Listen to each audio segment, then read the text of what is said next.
Welcome to the Snackdown, sponsored by Walker's Crisps. We'll be looking back at a few things we've spotted this month on the World Wide Web, the WWW. And by the way, if there is anyone out there who still gives out a web address by saying www, please stop it now. Joining me this month, well, it's an absolute honour to welcome a footballing legend, the presenter of Match of the Day and England's second highest goal scorer ever. To tell the truth, he's only here because we couldn't get the highest goal scorer ever, Sir Bobby Charlton. It's Gary Lineker. Gary, hello. Hello. How's it feel to be the second? I felt so sorry. I'm sure the nation felt sorry for you that you didn't quite get the permission to go and score that final goal that would have at least equals Bobby. Does that rankle? Does that?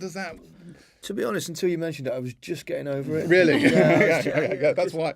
We like a bit of edge, a bit of needle. Yeah. And also joining me is a wonderful actor and stand-up star of Friday Night Dinner and Plebs. And I hope he won't mind me saying himself the son of a bit of a sporting legend, the commentator Jim Rosenthal. It's Tom Rosenthal. Welcome, Tom. Thank you very much. Does it really annoy you that people say, oh, it's the son of Jim Rosenthal? I wouldn't say really. I mean, he's a nice guy to have as a dad. That's a really touching memorial. I mean, no, he's brought a tear to my eyes. He's a good guy, generally. No one really hates Jim Rosenthal. If it reassures you that I've always referred to Jim Rosenthal for 25 years as Tom Rosenthal's dad. I appreciate that. Ever since you were born. And also with us today, if Wikipedia had an entry for nicest person in showbiz, there'd be a picture of my final guest here. A very funny lady. She's the UK's second best female stand-up of Iranian extraction after Bobby Charlton. It's Shappy Khorsandi. I'm very nice to myself. I whoop myself. You whoop yourself. Are you a football fan, Shappy? Oh, I'm known for knowing what football is. Right. I went to a game once. The pitches are huge. The pictures are huge. Very You have huge. to run around a lot. It's Yeah. dreadful. I was like, oh, they're fit. That's what I thought for the whole time. Oh, they're fit. Right. Yeah. Yeah. In the sense of healthy. But I'm a big fan of your father's, Jim. Oh, what about Gary? You And Gary, I'm a big fan of his Yeah. father as well. Yeah. Welcome, Shappy. Welcome, all of you. So, just to catch up, it's been quite a month since our last podcast, or Vodcast if you're watching on the YouTube. Did you vote? A lot of the country did. That was, of course, the big story of the month. The build-up seemed to go on forever, but in the end, even though it looked neck and neck for a long time, Sweden won and they'll host Eurovision next year. The general election came and went. People voted.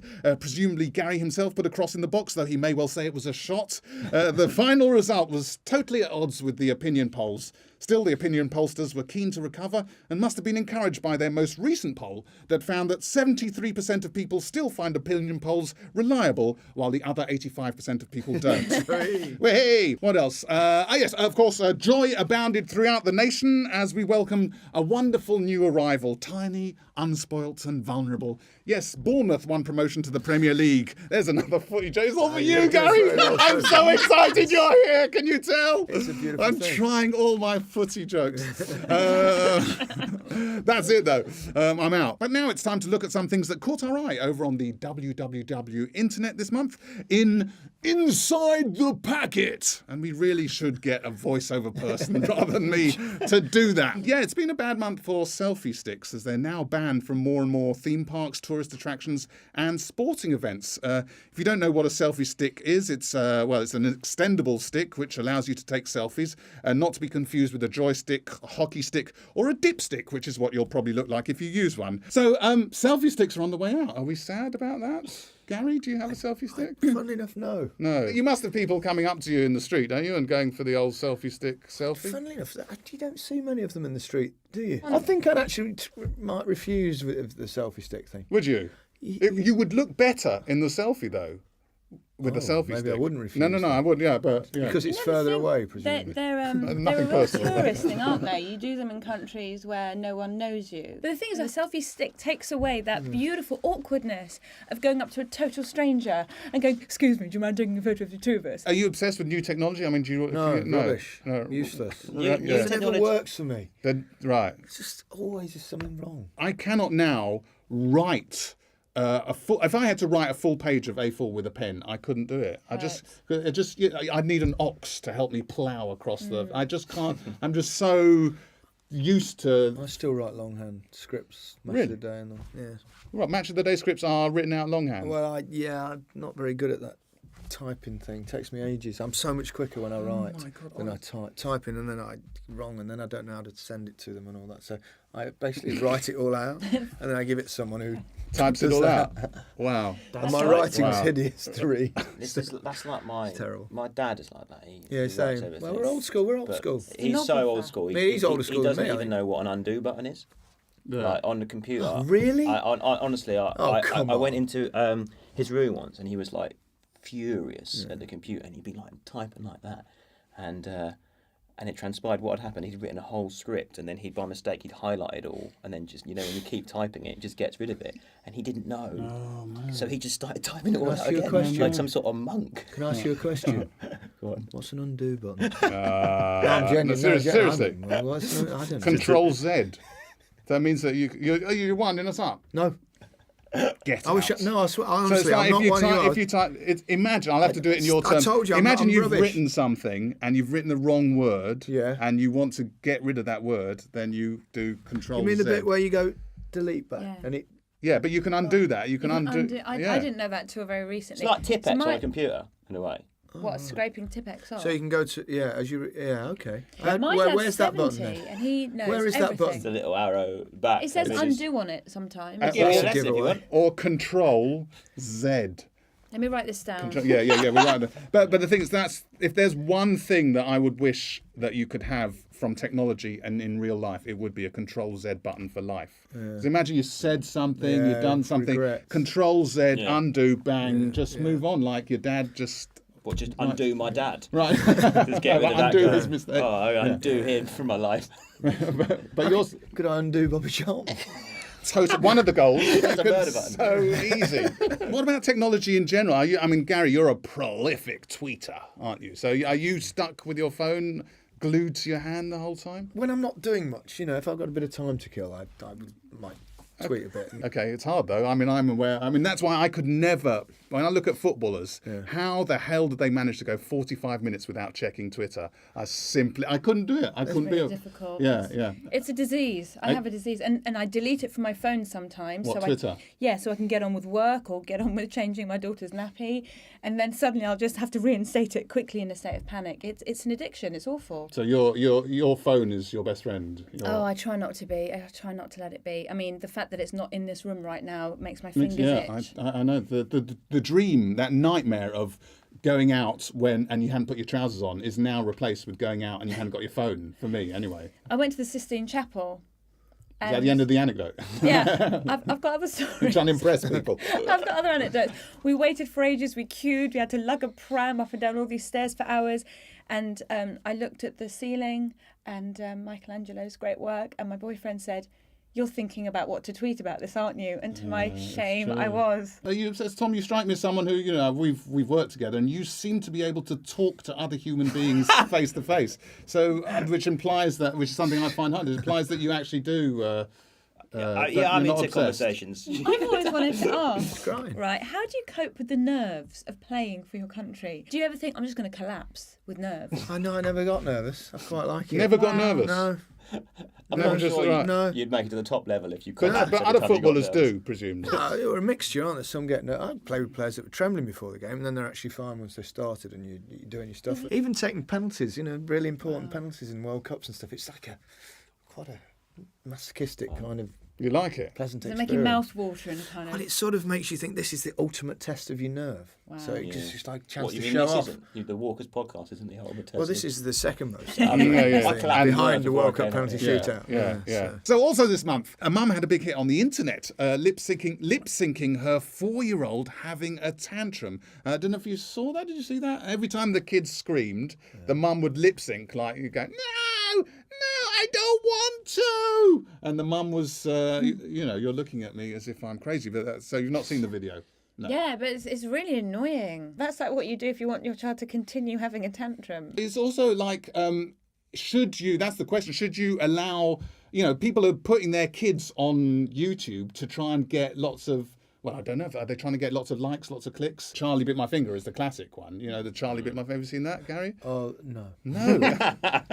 What do you do? You I'm really on Twitter. Yeah, okay, that's right. Wow.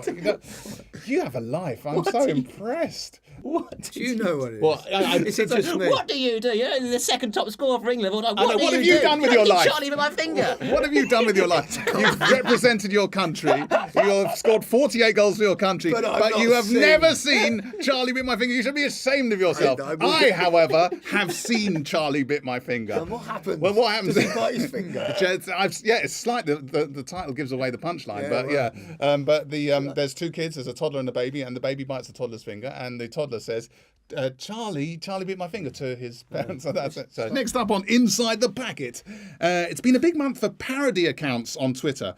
For those of you who aren't on Twitter and do things like talk to other people in real life, a parody account is an account which pretends to be someone or something it obviously isn't. Could be a celebrity, could be Gary Lineker. But for me, the parody account of this month was at Paddy's Hat, which was created as soon as Paddy Ashdown on election night said if the exit poll was correct, he'd eat his hat. And someone rushed off. This is what I love about parody accounts. Someone's rushed off and created the account and started tweeting things, thinking it was a bit of a laugh. But even that person suddenly thought, what am I doing with my life? What is everyone doing with their life? He got 5,000 followers in 45 minutes. Do you follow any parody accounts? I do. I love following a pigeon called John the Pigeon. He's a London pigeon. Right. And the first tweet I ever saw of him just said, on a tube train, try not to panic. And he's got like this mate called Feral Pete, who's a bit of a roughneck pigeon. And Right, like he's I quite don't moralistic towards Yeah, him, and then but he's quite left wing as well. Like he'll poo on a Flies right like wing that. politician. Yeah, I follow him. That's one for the vodcast rather than the that's podcast. But yeah. Do you? There's one or two football ones that are quite funny. No, which? Boring James Milner. Boring James quite Milner's funny. very Oh yeah. The Wenger one's quite funny. Yeah. And what are you, Tom? I mean, I like a Twitter account called Coffee Dad. It's just a guy who just tweets like having a coffee. Genius. Genuinely enjoying a coffee, and it's like 40 or 50 tweets of just like nice coffee.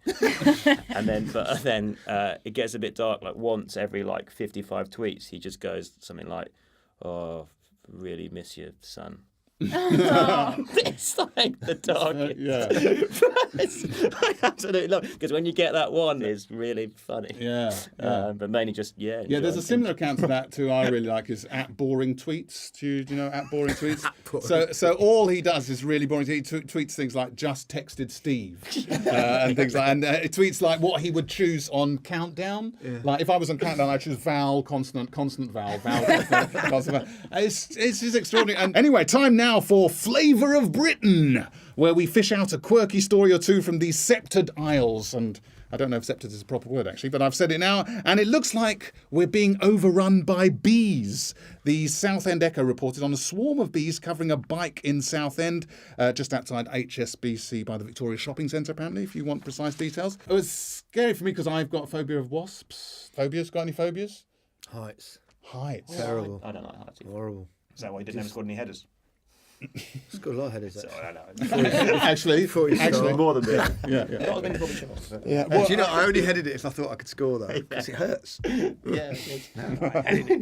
So what's the sort of, you wouldn't go up a high build, you wouldn't go up there? Terrible. I get all horrible and want to crawl on the floor. And it's Right, pathetic. that's good. No, It's pathetic. Any footballers with phobias? There must be, statistically, some phobia. Someone must be scared of wasps. Chris Waddle was scared of penalties.